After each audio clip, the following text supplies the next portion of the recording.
Musta ka na ngayon? Ito. Marami nang napanalong kaso. Yung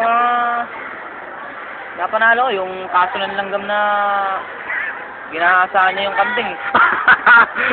Panalo yung kambing. Kasi nakita doon yung ano eh, Tapos?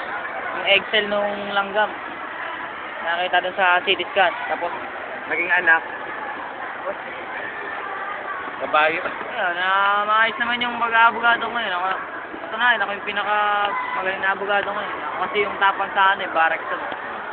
Mga tauhan niya eh. Nakulong na. Ano, kaya kitang ipakulong. Ha? Kaya kitang ipakulong. Kahit wala kang kasalanan sa akin. Kahit sino. Paano mo gawin yun? Tanggalan mo lang ako ng balahibo kahit isa. Makakuha na kita ng fingerprint. Siyempre, Ayun ang fingerprints na. makakuha yung fingerprint sa ano yun. Siyempre, sabi sa'yo ako pinamagay na abogado. Cut!